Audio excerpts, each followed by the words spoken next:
Good evening, everyone, and welcome to San Francisco City Hall.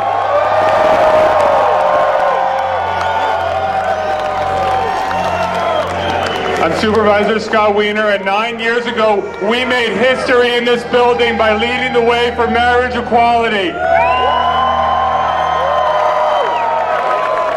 And we're going to do it again tomorrow when the Supreme Court takes Prop 8 and DOMA and puts them where they belong, on the garbage heap of history.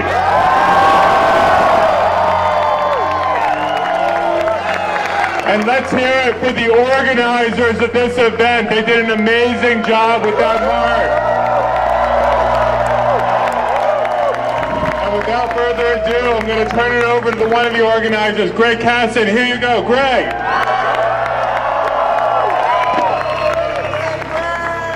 Hey everybody! It was my idea to have the music. You're welcome.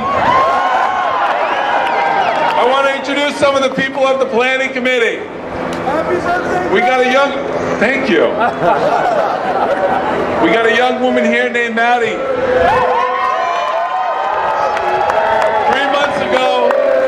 3 months ago we started here.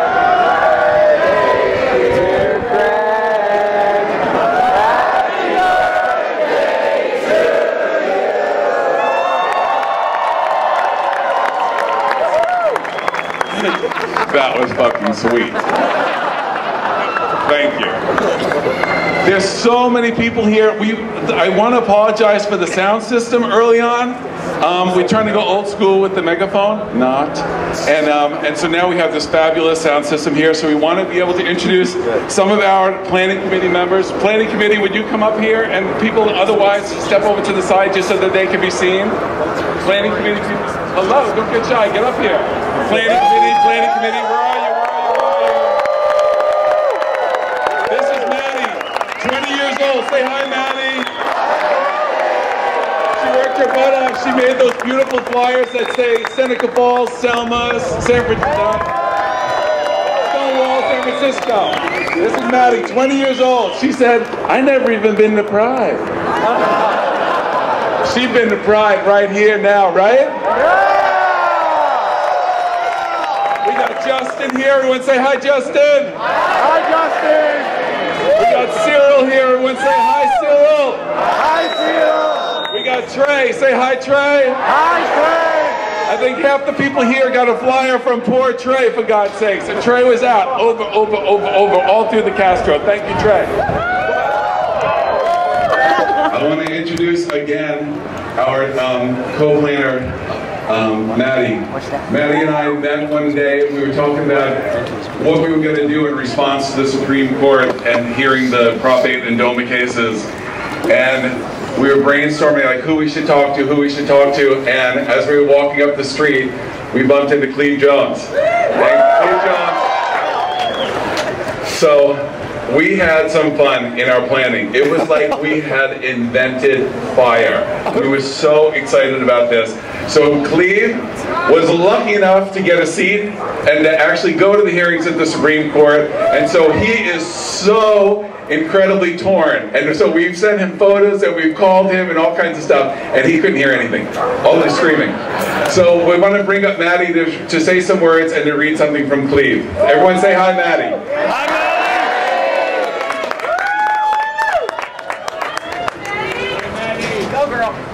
I first want to say that it has been a huge honor and privilege to be on a committee with people that you see behind me, as well as Cleve, who obviously is not here today, but he asked me to share this with all of you.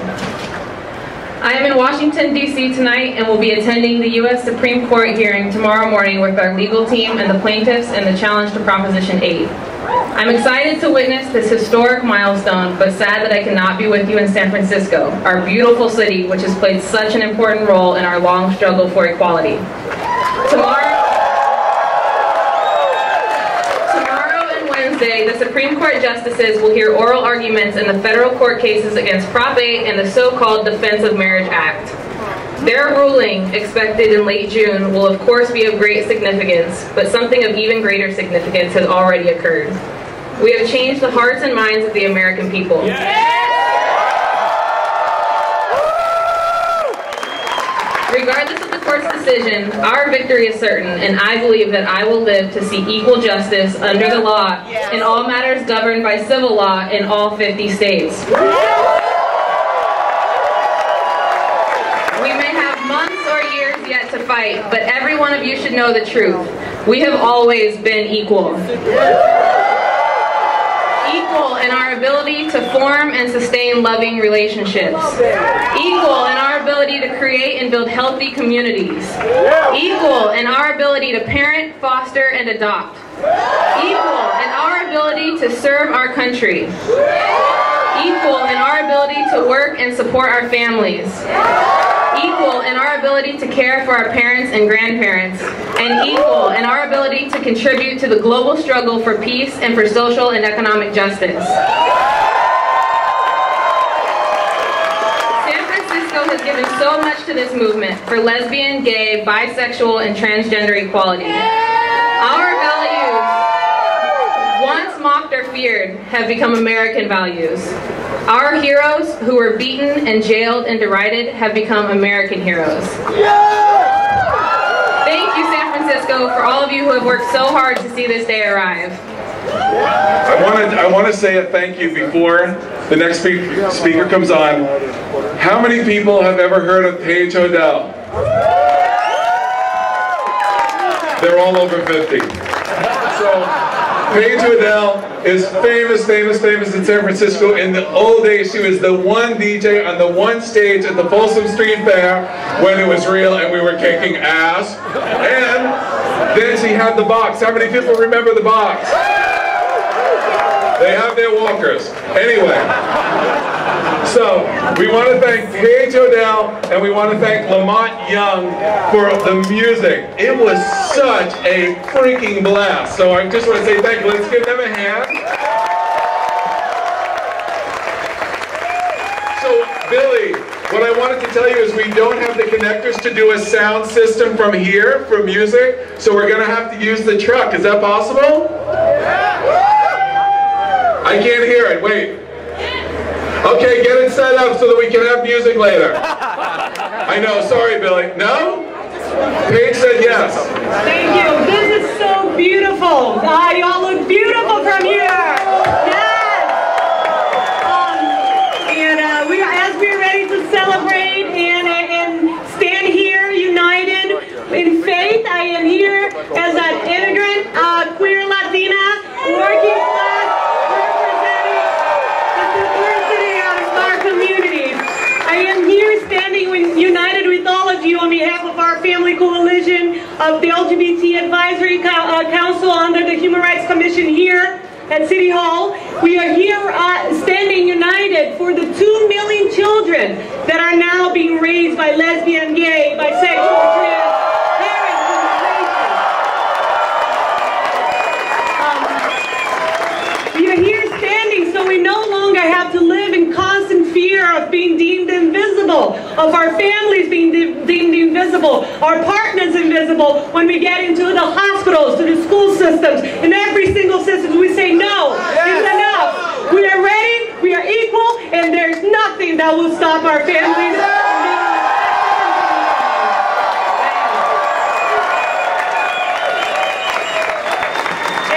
And I have faith, I will again, representing the voices of the families that have been, for the most part, really missing from the amicus briefs and from all these dialogues across the nation, the voices of Daniels. I would like to quote Hazel, a little one, a 14-year-old that I had a conversation with when we were talking about Prop A and DOMA. And I said, hey, Hazel, can you tell me what you remember? Hazel said, when I went to school the day after Prop A passed, there was a girl in my class who told me that she couldn't be friends with me anymore because I had 2 moms and her family voted for Prop A. I lost my friends, I lost my community, I lost all that I thought I had. And she said, I felt like saying, you know, how would you feel if I judged your family? Right, it's not right. It's not right that you judge my parents. And it's not right that my mom can't get on mama's health insurance. We love each other. We are as committed as your family. It's just not fair. It's not fair, Hazel. And I have faith that from tomorrow on, we will hear arguments that will again validate and send a message across this nation as we change the hearts and minds of all of our allies and all of the conservatives that might not have seen our realities as they come to see us as we are, united in love and dignity, that they'll come to support our freedom to marry, and once and for all, we will achieve this at the federal and national level. Stand together. Say thank you, Renata. I want to bring up someone who's really special. Well, there's a lot, everyone's been really special, but I want to bring up someone. Let's take a big deep breath together. Wow. You all went to Catholic school. You're so obedient. You're fantastic. So, because so much of our suffering, so much of the oppression, and so much of the pain has come from churches and religious institutions. It's just so powerful when we have people from our community and people that are completely welcoming and inclusive and are all about bringing up gay people, bringing up people to be free, to be loving themselves, to have a place in this world, to wash themselves clean of all the crap that we have been taught since our childhood. So I want to bring up, I don't know how many people have been to Glide Memorial, but it's this place of diversity. And one of the pastors there, do you say Alabama or whatever? Is Pastor Karen. So everybody say, hey, Pastor Karen! And I want to have all of the clergy that are here in support standing behind her.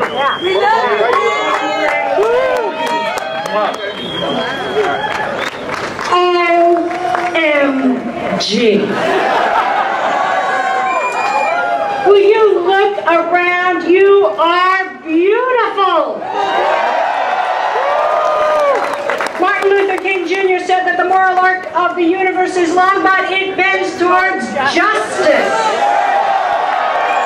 And you know what? We are seeing that bending before our very eyes. And it's been because of you. You haven't given up. You haven't stopped loving. You haven't stopped demanding a place at the table. Give yourselves a hand.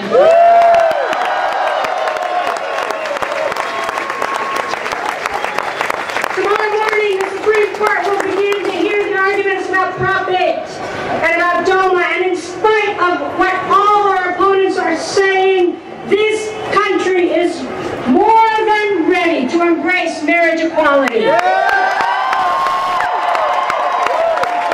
Today, more than 50% of Americans believe same-sex couples should have the legal right to marry. When Loving versus Virginia happened, only 20% of Americans believed that interracial couples had the right to marry. Yet bigotry and racism didn't bear the test of the U.S. Constitution, and the Supreme Court's decision broke open a new era of equality and justice. So as the sun sets in San Francisco, so may it set on bigotry throughout our land. May it set on religious bigotry that dares to say that some children of God are more equal than others. May it set on political bigotry that dares to defame our democracy. May it set on homophobia. May it set on heterosexism. May it set on all the lies. May it set on all the hate. And tomorrow when the sun rises, as the Supreme Court gather to hear testimony. May it start a new day of love, of justice, of equality. May it be the beginning of a new era in our country when loving couples may say, I do, no matter what their color, no matter what their sexual orientation.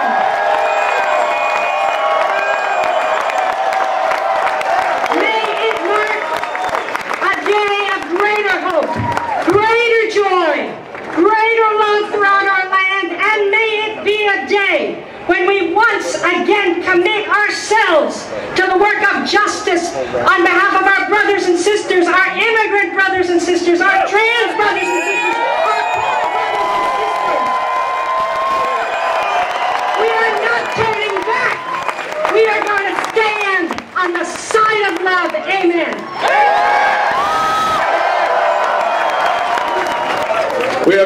They're going to introduce each other. Love you, Karen. Hi, I'm Anna Damiani, and I'm here on behalf of Senator Mark Leno.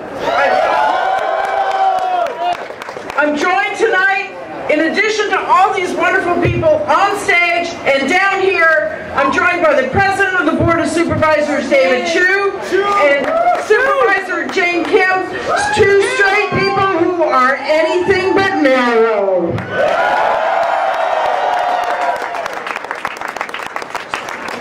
Senator Leno and I were here on the first day when we started this March to Equality, and we continue with you. He couldn't be here himself because he's in Washington, D.C. to hear the arguments tomorrow morning. We will see history change. We started together, we will end together, and the next time we march will be a celebration. And here's Andrea Schroeder. Thank you.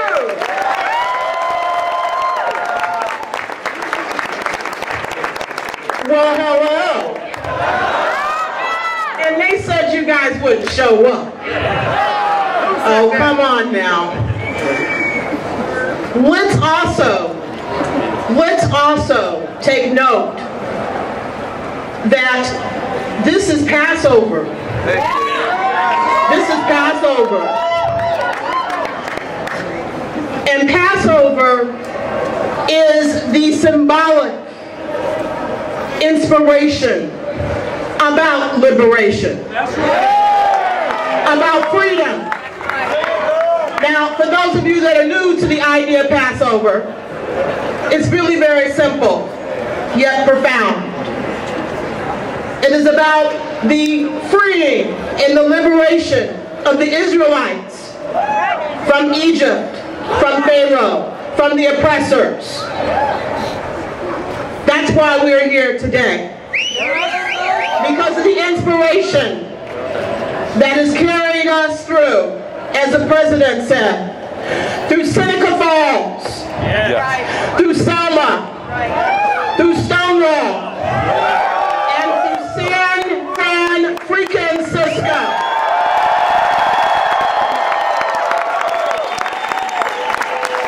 It starts here and it ends here. The battle of the claim of the American ideal. No different than anyone else's. That's what every movement, every Passover has been about. It's about our aspiration, our ideals. Now, we may not be perfect as Americans, but we are all here today because we share a common vision and a common goal. And that is equality. Equality.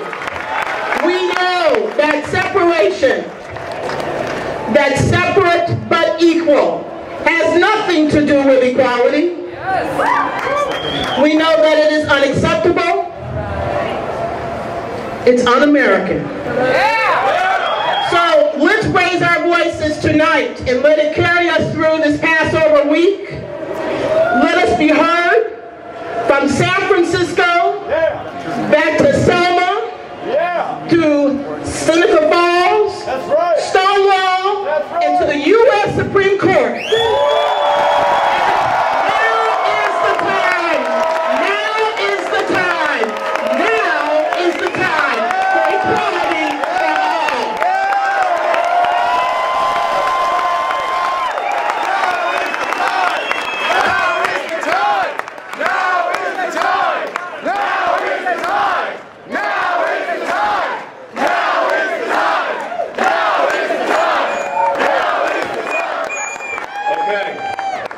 doing pretty good for a school night. I like to bring up. It's spring break. It's spring break.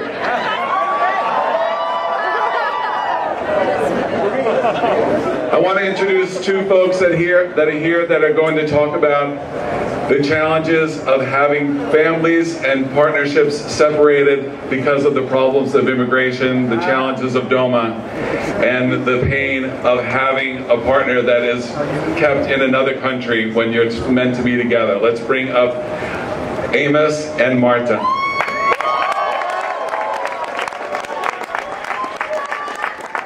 Hi everybody, I'm here to just talk to you about what are the harms that DOMA has caused for same-sex binational couples. Out of the 1138 rights that we have, that we don't have at the federal level, one of them is immigration. I am an immigrant, I'm from Singapore. My husband of 17 years has no rights to sponsor me for a green card, even though we're legally married. The latest report that came out from Williams Institute and Center for American Progress basically say that there are about 900,000 LGBT immigrants living in this country. 267,000 of them are undocumented, and 48,000 of them are same-sex binational couples. That means one's an American, one is a foreign partner, foreign citizen. Now, just as DOMA is being heard by Supreme Court tomorrow, there is also a push right now for immigration reform. I need all of you here to keep watch and make sure that when they talk about immigration reform, when they talk about reuniting families, that all families are included, including LGBT families.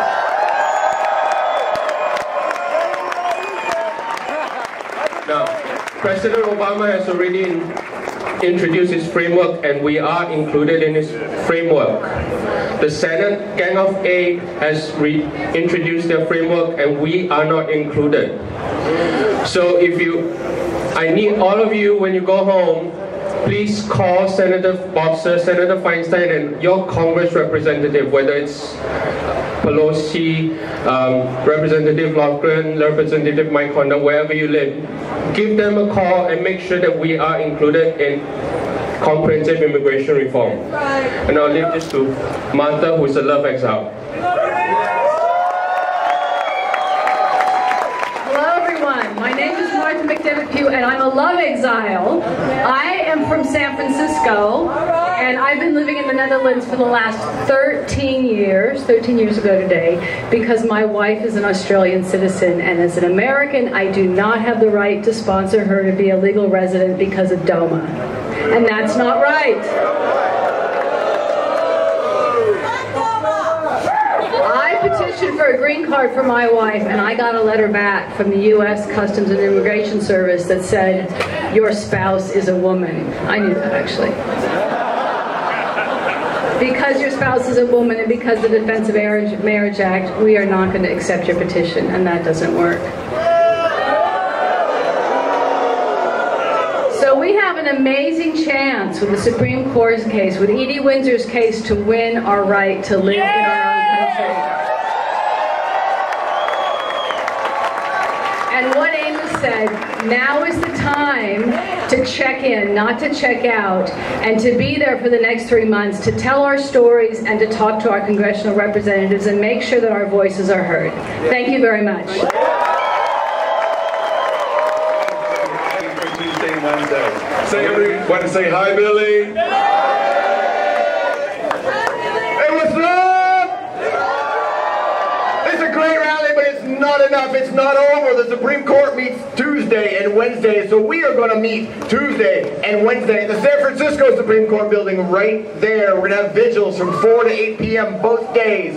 I know you want to get off work early and meet me over there. I don't have enough to do in my life. I need more patch cables. I need shit to do. And I'm going to be there tomorrow because, listen, I am somebody.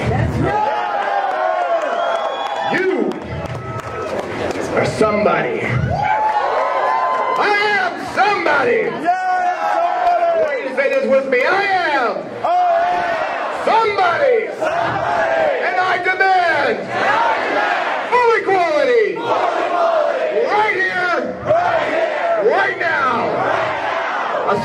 over there. I want to introduce Justin, one of our planners, and he's going to do some thank yous because we had so many volunteers. Everyone say hi, Justin. Hi, everybody. 18th Castro. Yeah, I was at 18th and Castro for a few weekends. I'm here. My mothers have been together for 16 years, and so I remember the day that the courts decided that gay marriage was no longer legal in California, and my mothers had just walked out of a jewelry shop and bought their rings. And so they, in the backyard, in the presence of only a few of us, got married. And I wanted to say that everybody here who's here is here because of not me, and not just because of these planners, and not because of these politicians or whatever.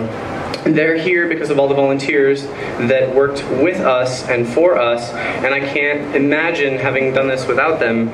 So I wanted to thank Greggy and the Castro Patrol, who gave them a hand. I wanted to thank the SFPD because they worked with us. I want to thank Jared Neal for going bar after bar after bar, weekend after weekend after weekend, and not even drinking while doing it, actually. And I just want to thank, there are a lot of volunteers, my friends and other people and friends of people up here that have gone all along Castro, all along Market with this truck. And if you see them, they are going to be at one of probably, maybe some of them might end up at a bar this evening. And so if you do, maybe you buy them a drink or something, because these guys worked really hard. So Mix and Floor are sort of the bars that have been behind us all over the place and helped us with printing and all kinds of stuff. So just give them a thank you, and thank you all for being here. Thank you, Justin! A big round of applause for Justin. So San Francisco, look around. You guys are beautiful. Yes. And we are standing on the right side of history no matter what the Supreme Court decides. Harvey Milk would be proud to see us out here tonight. And this event would not have been possible without the tireless efforts, vision of one very special guy who's been a part of this struggle since the beginning of Prop 8, and has put a lot of tireless effort, a lot of love, a lot of blood, sweat, and tears.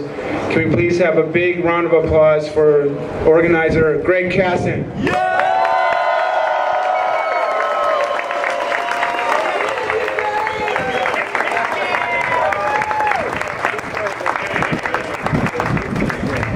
So I have reading glasses because I turned 55 today. Be careful what you pray for. Oh, I'm positive. Don't let me die. Don't let me die. But get old. I want to say a few words, and I just want to thank you so much for being here. Thank you. And I want to do a personal thank you to President Obama. Okay. I'm going to read a speech. President Obama made history addressing our community in his inaugural speech. It was a surprising and courageous call for justice and equality. He said, "Our journey is not complete until our gay brothers and sisters are treated like anyone else under the law." That's right! For if we are truly created equal, then surely, and this is the important part, then surely the love we commit to one another must be equal as well. Obama said not only that we were equal, but even more revolutionary, that our love must be equal too. The very love that for years our parents and churches and governments since we were children have told us was wrong and sinful and evil and sick. Our love, the very reason that we have been thrown into mental hospitals and into prisons and out of families, the reason we've been bullied and tortured and even killed and driven to suicide, that this love was equal. It was a profound moment when he declared to the world that an injustice needed to be righted, that our time had come, but that he needed our help. It was a call. It was a plea. He said it is our generation's task. That this was important enough to be the work of a generation. This generation. And here here we are answering that call. President Obama so beautifully invoked in the same breath as our struggle some of the most powerful civil rights moments in our nation's history. Seneca Falls and Selma. Seneca Falls, this is a history lesson. Seneca Falls, considered the birthplace of the women's rights movement, was one of the first women's rights conferences where the revolutionary idea of a woman's right to vote was discussed. And attending that was Frederick Douglass, an escaped slave. Selma, equated with Martin Luther King and some of the most courageous civil rights demonstrations we have seen. People walking 57 miles, taking 10 days and making 3 attempts before reaching Montgomery. So don't bitch about walking to City Hall. And finally, I didn't have that written in there. And finally, Stonewall, the iconic birthplace of our movement. And how poignant that our freedom fighters were, as Wikipedia says, the poorest and most marginalized people in the gay community. It was our drag queens and representatives of the newly self-aware transgender community.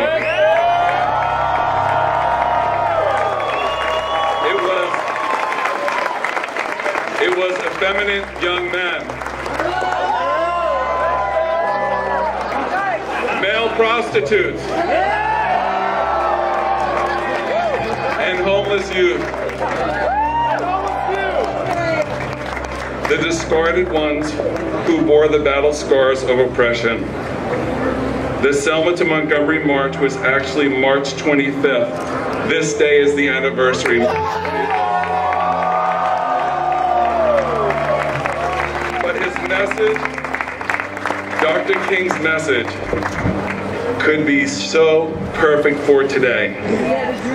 This is what he said. I know you're asking today, how long will it take? I come to say to you this afternoon, however difficult the moment, however frustrating the hour, it will not be long. How long? Not long. Because no lie can live forever.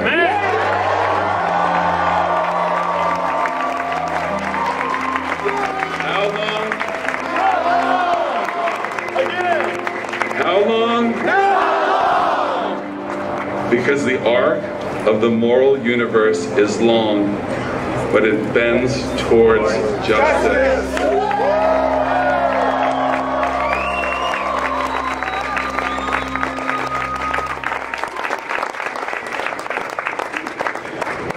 We are in the process of a healing. That this country will be healed. Yeah! Victory! That there will be an incredible healing in this country. And there will be so much good that will take place for this fight.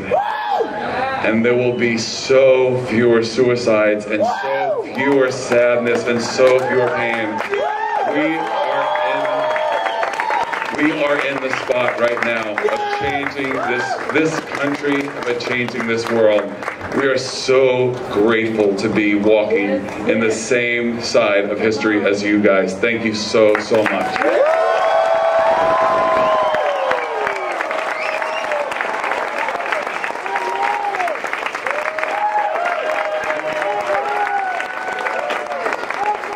I'm wondering, is the singer Townsend here? Mark Townsend? Is he here? So let's close. So know what we'll do? We'll go old school. And Karen, come up here. All right, we love you, Karen.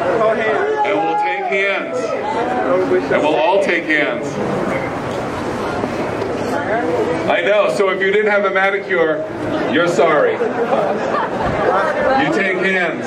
And we have a giant tub of Purell at the corner there. We'll break for a picture. And all together, we'll just start with a little quiet. We shall overcome. We shall overcome.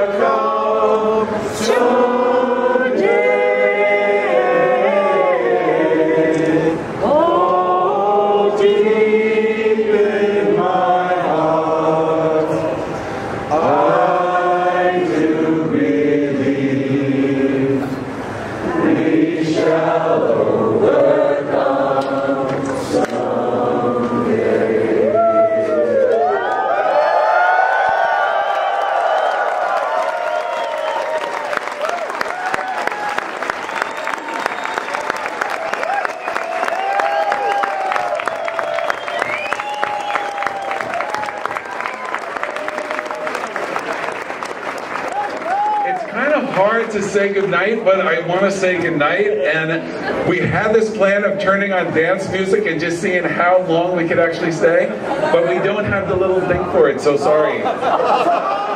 So, I promised. Oh, here's what that little thing, sorry.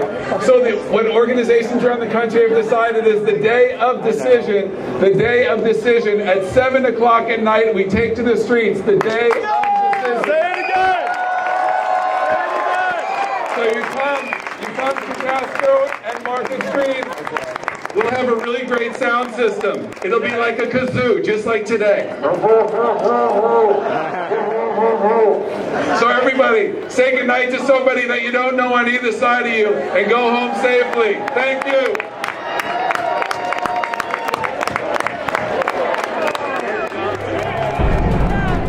Something for this nation that may well. Journey is not complete until our gay brothers and sisters are treated like anyone else under the law.